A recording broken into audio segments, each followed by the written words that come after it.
One thing that I would focus on, especially if you're thinking about keeping costs low, is it's always cheaper to keep people than it is to find new folks. So I love email for that. People are really used to seeing personalization now. The one negative I would say with using MailChimp or any other form of like mass email communication is if you don't break it down into smaller groups, most of the time those emails are going to spam. And Facebook takes up 87% of the traffic coming to our event pages, actually, which is shocking. Organic is good, but nowadays, the organic space, how the algorithm changes so frequently, to reach the audience you want to reach, you do have to put some money behind it. It's something to the effect of like have recently bought, like that they are engaged in buying things from Facebook anyway. Like if they see another ad, they've clicked on it and they've gone through the process, they've converted, they've bought something.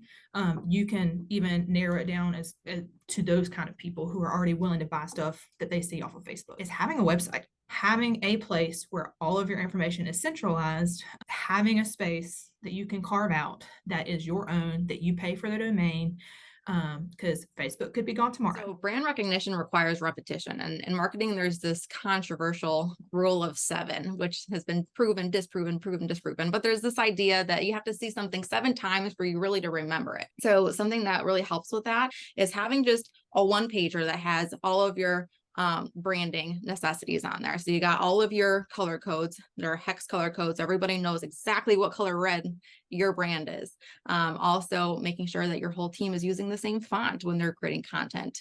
Making sure you have guidelines around how your logo is used. Being a memorable brand these days is just being real, like showing that you're real humans behind the screen. These are tools and these are concepts that apply to everyone, even mom and pop shop business, should have a brand identity and a logo, and they should, all their menus should be the same color, and pick your font and stick to your font. It's really important, and it helps create that recognition and create a following. So you've got to find a way to invoke what you want them to feel when they get here, to get them to come. You want to create that fear of missing out, which is huge for the events industry, because they've got so many other things competing for time and attention. And so that too is a part of your branding. It's how you make someone feel. It's the story you tell, whether it's to the person who's never been, or continuing to evoke those feelings and memories for people who have been for 10, 20, 30 years. I think to get noticed, you have to make the extra effort and do things that are special and make magic moments for people, and be a human. We want to make data-driven decisions. And I was even there when I was in an event planning role. I wanted to make data-driven decisions, but sometimes I did not have the time nor the patience to go through and look at all these statistics. By defining your key performance indicators before you start, you're more likely to use that data wisely.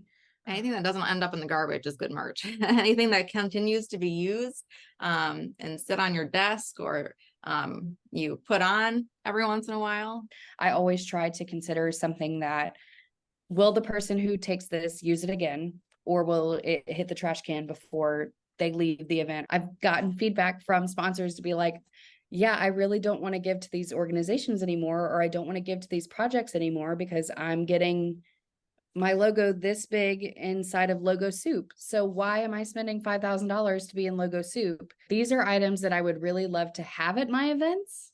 And then convincing a sponsor to pay for those items is one of my favorite things to do, because I don't want to use my budget. I want to use their budget. You talked about this Waldo effect for AI, and how like everyone's using this brand new tool that's super cool, but they're all getting the exact same outcomes from them. So we're all going to be, sooner rather than later, coming out with the exact same messaging, the exact same content, the same voice. So it's just matters to tie it back to being human again, and putting in that extra effort to try to make the connection with somebody. So user-generated content is the easiest content because it also requires zero work from you. And when you share it and retag them, you make like the happiest people, because they're like, wow, this brand just shared my post on Famous. their story. So great for us to have all of this user generated content, and it feels more real and authentic instead of our perfectly posed and perfectly lighted photos at all times. And it's truly because it's a human being going and experiencing the things that we're putting on instead of us, the organization, saying, hey, you should come do these things. And this is an organization that we swap, social media posts with, and we swap features in our weekly newsletter with. They want to promote their ad or their event in our newsletter, and we want to promote our ad on their social page. Like, we do trades with them all the time. We tend to get in a competitor mindset, and I think sometimes we don't fully assess who our actual competitors are. Mm-hmm. And whether or not we're operating in the same space. So having to show more so like what you offer in your B2B messaging versus an experience in your B2C. They want their stories to be heard, and they want awareness for their individual businesses. So any chance you can boost each other. Like, this is information that I want to take back to a lot of our smaller event planners, so they can have that toolkit to use.